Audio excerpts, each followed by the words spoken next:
Hi everyone, today we're going to begin our new topic and we're going to be looking at further graphs. So this is chapter 5 out of Cambridge Extension 1. Some of our goals today are going to be to define the meaning of what an inequality is, less than, to be able to solve linear, quadratic and absolute value equations and inequations, and to be able to solve and sketch inequations with a variable in the denominator. So some of this you would have done before and some you wouldn't. So how do we first define an inequation? I want you to know that this word and inequality mean exactly the same thing. Okay, so an inequation is basically a mathematical statement, and you need to write this down.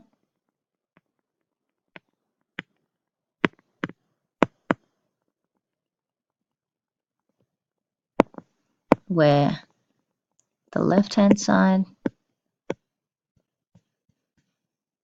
and right-hand side are separated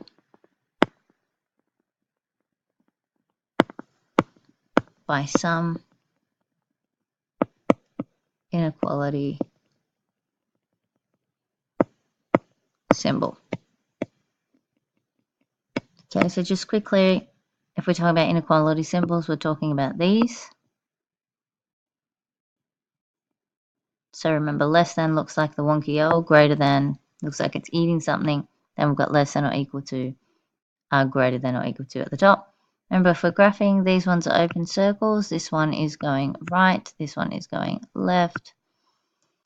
This one will be colored in, going to the right, and this one would be colored in, going to the left. Keep in mind, you must draw on the actual line, okay, which the text doesn't always do. So to start off with, we want to think about the meaning of A less than B.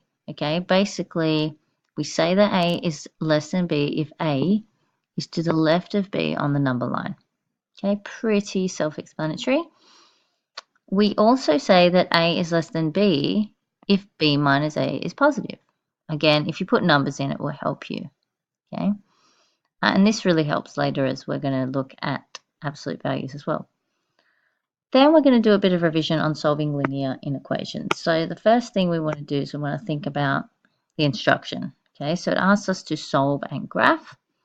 So you've got to be thinking about what we did back in our previous topic on functions and graphs and reviewing linear functions. So in this first one, we'd be expanding that out. It's a nice and easy one.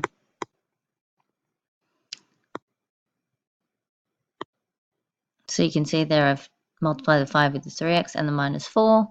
I'm going to get all the pronumerals onto one side. So I'm going to subtract the 12x and get 3x. Minus 20 is less than minus 5. And then I'm going to want to add the 5 on. So I'm going to get 3x is less than 15. And x is less than 5. If I want to graph that, I draw a number line with arrowheads. I call it x. And I'm going to do 5 in the middle here. It's going to be an open circle, and I want to have my arrow going to the left, but I'm still going to draw it on top of the line, just a bit darker like that, and I'm going to label it x is less than 5. Okay, so that's how we'll be doing number 1. Number 2, we've got algebraic fractions involved, so we've got x plus 5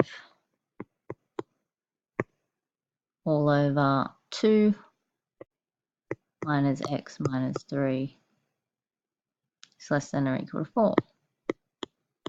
So in this one, you would first need to find a common denominator, lowest one preferably, multiply everything by it. I'm going to choose 6. So essentially I'm multiplying this by 6, this by 6, and this by 6. So what will end up happening next is this will cancel to give me a 3 lots of x plus 5 minus 2x is less than or equal to 24. Okay. What I then want to do is I want to think about well, first of all, let me get my equal to sign back here. And I'm now going to want to solve this. So I'm going to have 3x plus 15 minus 2x is less than or equal to 24. Collect your like terms. X plus 15 is less than or equal to 24.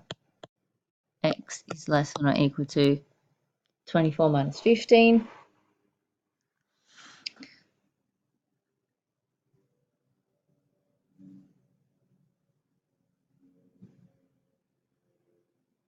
So it's going to be 9. Sorry about that. I just had to hold back a sneeze. And then if we're going to graph that, we would have a line and it's less than or equal to 9. So I'm going to have equal spacings. Of course, you'd be using a ruler to do this. 8, 9, 10. This time it's colored in, and because it's less than, I still want to be going left. So that's this way, like that. And you can label it. When we want to solve a quadratic inequality, it's a little bit different. Oh, by the way, you try the third one up here by yourself, and we'll go through it next time. The trick in this one, though, is there's 3 bits to it, so you're solving everything from the middle. So whatever you do to one thing, you do to all 3 things in this one. So in this one, I'd be probably starting by subtracting 6 from all sides. Sorry, I'll just do it with you quickly. So we get minus 2 is less than minus 2x is less than or equal to 2. Then I want to divide everything by minus 2, but because I'm doing that, the signs are going to change. So this is going to become 1 is bigger than x is bigger than or equal to minus 1. Okay, and you could write that around the other way if you wanted. Okay, going on. Inequalities. It asks you here to move everything to the left, sketch the graph, and then check your solution. Okay, so when we solve quadratic inequalities, it's really helpful to do it by graphing. Avoids a lot of mistakes. So looking at this first one, first step is to make it into a quadratic, that is, make it 0. And we're going to factor it. You should recognize that it's the difference of 2 squares. So I know quadratics are parabolas, so what I'm trying to do is I'm trying to see where is this graph here, where is this graph less than 0. In other words, if I've got something here at 4 and minus 4, and I should make this go down a little bit more actually, and I want this down here at minus 4 as well. I know this is a concave up parabola that looks like this, but essentially what I'm looking for is I'm looking for where is this graph beneath 0. It's beneath 0 here, okay? And that is between minus 4 and 4. So it's kind of like asking you what the domain is. We could also write it as minus 4 is less than or equal to x is less than or equal to 4, okay? Doesn't state. Okay, the next one I want to think about is how would I graph this? So again, we know that we're going to want to factorize it. So you should know that gives you 3 and 2 in there. So again, I'm going to draw this parabola. It doesn't need to be perfect. It's just a quick sketch. So I know I've got 2 points at minus 2 and minus 3. I don't even know where my vertex is or whether, well, the y-intercept's at 6, sure. So it's going to be up there somewhere. Eventually you get the idea. Doesn't matter. All I want to know is where is this graph bigger than 0, where it's bigger than 0 here and here, and it keeps going that way. So in other words, it's going to be x is to the left of minus 3, so that's a minus, and x is to the right of minus 2. Okay, so if I want to think about that in interval notation, then I want to have it as minus 3. Oh, sorry, minus infinity to minus 3, and minus 2 to positive infinity. All right, the next bit's a little bit more tricky. They want us to start looking at absolute value equations and inequations. The equations one, I'm going to get you guys to have a go at doing them on your own because we've done them before. So you just solve them like normal with the 2 cases. So this would be x minus 3 is 6 or minus 6, and x plus 4 is 8 or minus 8, and then graph it on number lines. But for the second bit, this is really important here. Okay, and there's kind of two different methods as well. You need to use the rules in the boxes, but they want us to actually solve this by using the number line. Okay, and something that could be really helpful for you in this section is to actually go to your textbook and have a look at some of the work that they've got in here, which is why I pasted into the booklet. It's quite good. Okay, so if you look here in this section, there are some really handy examples here. Okay, and they solve these by graphing. So it says solve these equations and inequations on the number line.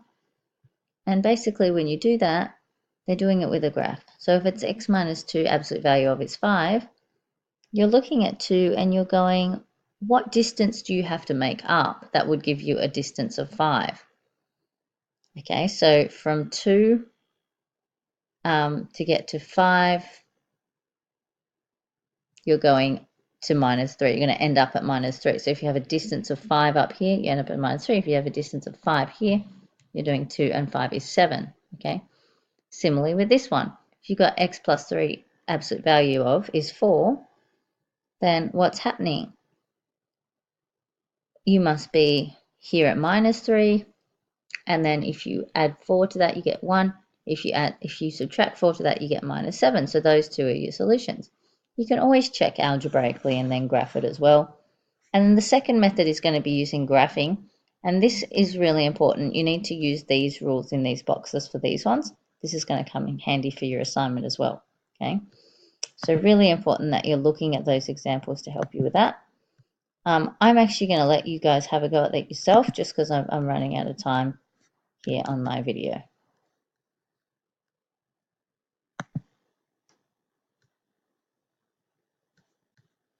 So you can pause anything we've watched again. Just to remind you, algebraically, if you want to solve these algebraically, which I highly recommend you do first because the graphing one is not as hard, then what we can do is, for example, in A here, we can solve that normally. So that one would be 6 minus 4x is 12, or 6 minus 4x is minus 12. So you'd be solving that. But in the second case, where it's less than 12, you're going to be using this second law here. Okay, so you're going to end up having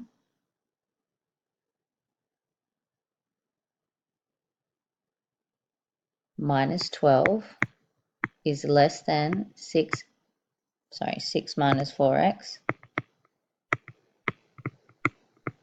is less than 12, and you're going to need to solve that. So that's for B.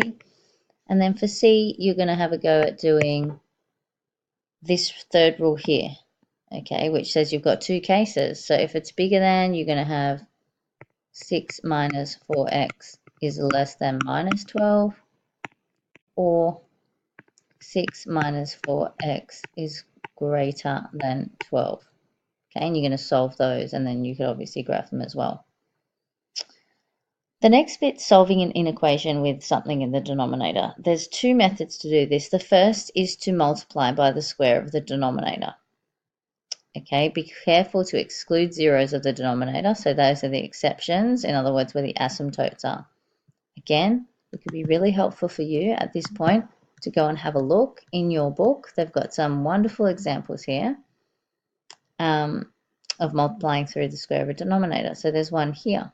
Okay, so in this example, you're looking at when this function is bigger than or equal to 1. You've got to multiply both sides by x minus 4 squared.